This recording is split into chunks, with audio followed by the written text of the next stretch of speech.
Picture this. You have a lineup of trucks in your docks waiting to get in. You have drivers that are angry. Your team is moving as fast as they possibly can. And the unthinkable happens. One forklift starts leaking. They come to you, your team's letting you know, hey, we got some issues with our forklift. Next thing you know, another one breaks down. This is not an uncommon scene. And now what happens is your team is moving at crawling speed. Those trucks are getting more and more backed up. And now everything falls on your shoulders. What are you going to do and how are you going to make this better so you don't have to deal with this again? And the big thing is looking at maintenance and improving your maintenance flow and scheduling so that you don't have to deal with that ever again. Preventative maintenance and circle checks are such an important part to your maintenance schedules. The thing that happens though is your team's going to go, they're going to do their checks every morning to make sure everything's working the way it should. They're going to start reporting things like, small leaks, things like that. It's going to go to your maintenance team. Maintenance team's going to be like, yeah, it's a small leak. It's not a safety concern. We'll keep an eye on it. If it gets worse, let us know. Now what happens is that person doesn't really feel heard. They've reported issues. Nothing's happening. Same with something like a transmission. So you're still getting full power. You still can get your forks up and down. Everything's great, but you're not braking as well as it used to. That person's on that machine every day. They know the ins and outs of that machine. They know when it starts to hesitate. They know when things aren't running as smooth as it should. They take that to maintenance. Maintenance looks at it and they're like, yeah, okay, it's starting to get a little tired, but safety again is fine. Put it back out there. We'll deal with it later on. Now it goes back to the teammate who's driving that every day. They're not feeling that. They're not hearing anything and they just feel like nothing's going to happen. So they're going to stop reporting these issues. Because why should they? Why should they put the extra effort in making sure all the oil's there, making sure that everything's running smooth? Because no one cares. The problem comes when you look at it from management side. You are looking at it and you're looking at the dollar figure. Put a new transmission in there. That's a lot of money. That's going to take a lot of time. That machine's going to be down. You're going to need to bring in a rental. It's a thing. You need to start weighing that out and maybe even just being a little more transparent with your team on here's the reason why we're actually not going to go and replace that transmission today, but we have a plan in place for 2 months from now. At least that person knows, hey, I reported this, I'm being heard, and that there's actually something that's going to happen, and I can keep an eye on it. If it, becomes an issue, maybe we can push that up, and they're going to report that. The next tip would be making sure you have a person on staff that can fix anything. Every facility that I've been in that runs really smooth and has a lot lower downtime compared to other facilities is a guy that can get in there, fix that issue, if that's hoses, if that's anything electrical, and get it up and running. Now, it could be a Band-Aid fix, which is great. And I think that's kind of what you need. You need that quick fix, get it out there. Obviously, it's got to be safe. That's the biggest thing. But getting it out there so that the team can finish their shift or you can plan for real maintenance on that machine and some downtime, getting a rental machine in there. But if you do not have that person in there, you're going to have a lot more time wasted trying to figure it out. You're going to have more downtime. You're going to have more rentals occur. You're going to have newer machines that you have to buy because you're like, hey, this machine's having issues over and over again. It all compounds. So instead of having that one mechanic on your shift that can actually just get going, you might have to pay a couple of bucks more for that. But when you look at all those numbers that I was bringing up, it's going to save you so much time and money in the long run. Our next tip is standardizing machines. If it's possible at all, making sure that you start buying the same machines, same models will help your maintenance team so much. Now, realistically, when we start looking at this, you can't do it, day one. You're probably going to come in there, you're going to have a bunch of different machines, that you've already going to deal with. But the long-term plan, what you're trying to look for is making sure that you have the same machine across the whole team.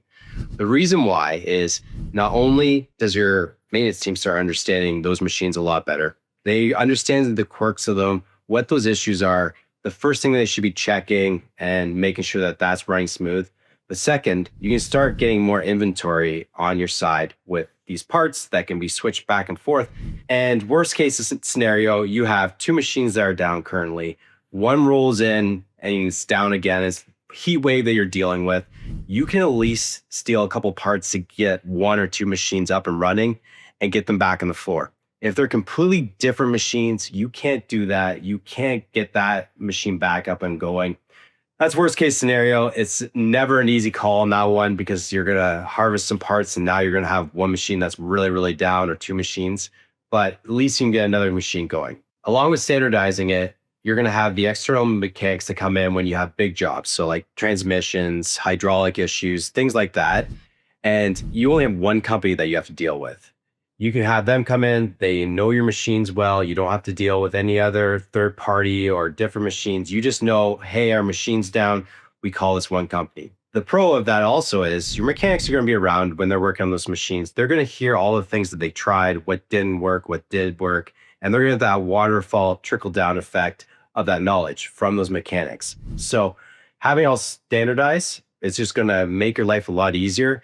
And it's going to give you more consistency and you're going to be able to forecast a little bit better based on that. The next tip is changing culture. At your company, I can pretty much promise what happens when there's some damage to machines is that, you're going to do your circle checks in the morning. Someone's ripping around through their shift. They're trying their best to get things moving and they smash into something or they hit something that they shouldn't. And there's damage to machine, to the warehouse itself, anything like that. They look at it and they're like, oh, I'm going to get yelled at for this. I'm going to get in so much trouble for this. And so they just kind of like, you know what? It's not that bad. I'm going to finish my shift, get out of here. No one's going to know it's me because I don't want to get yelled at. So right there, what's going to happen is next person's going to go on their shift. And maybe it's one of those things that when the machine warms up, that has this issue and next person's on there, they go do their thing and it breaks. Now it could break more parts. There could be a safety concern that you didn't know about. And that was all because you didn't know that that machine was broken before. So if we kind of roll this all back and take a look at what's happened here, they're thinking the person that broke the machine at the beginning was, I don't want to get yelled at. So let's go and let's say they actually come to you, your team and say, hey, I actually smashed this. And your next reaction is you yell at them. You're really angry, they're maybe angry or they're embarrassed, whatever that looks like. And everyone's kind of really, really on edge there, but nothing ever happens after that. You don't even write them up. You don't fire them. And what's the point of that? Instead of, yelling at that person, getting really aggressive on them smashing up things. And now going forward, they're going to be hands off. They don't want to actually report anything because they don't want to get yelled at. No one wants to get yelled at. Coming in there and trying to be a little bit more calm and cool if you're not going to fire them or write them up. Like if you're going to write them up or fire them, you can do whatever you want. That's your business. But if you're not going to do that, what's the point? It's not going to fix anything. They're going to start hiding things. Things are going to get worse. And overall, when there's that small little issue and they're going to be like, I don't want to bring this up because I don't want to get yelled at, and it becomes a bigger thing. So starting from the beginning and really fostering that open communication. You don't have to be happy about everything. That's not what the whole point of managing is, but it's leading them to get them to make the right decision so that it helps your team, helps your maintenance team, especially. They're overworked. They're always doing things to make sure that everything's up and running. If you can foster that relationship of opening up communication, it's going to make your life a lot easier at the facility level. Maintenance is going to be a lot happier, and it's going to make your machines and warehouse just optimize and run a lot smoother. The last tip is logging maintenance. So you're going to be doing a whole bunch of circle checks. You're going to have things that are getting checked off and it's all on paper. You're going to be overlooking it. Maintenance is going to overlook things and make sure that, it's in good enough order. What happens though is you do not get those trends that you need to see on machines. So if you have a machine that's always blowing lines, you're going to kind of have a feeling, oh yeah, that machine is blowing those lines all the time. We're replacing it.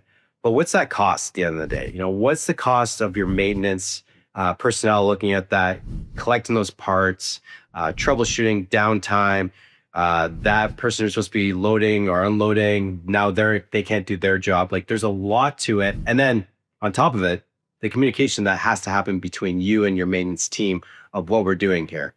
Now, if you have some software that can start trending out what those costs are, what that actually looks like, what maintenance is being done, what hasn't been done, and then overall, what issues you're facing.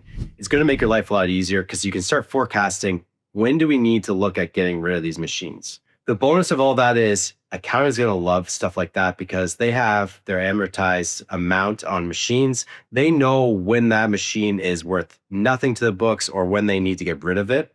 If you can bring that insight of, hey, we still have this much left on that machine and we are spending, thousands upon thousands of dollars every month because it keeps breaking down, you're going to be able to easily go there and be like, okay, either we need to rent a new machine, we need to sell this machine, or we need to buy something new and get something in the doors today. So being able to look at all those trends, spreadsheets, and everything like that, it's going to make you have more visibility of what's happening to your machinery and your operations, and then you can make those decisions on how we're going to move forward. At bare minimum, your circle checks and maintenance logs and everything like that need to start getting into a spreadsheet.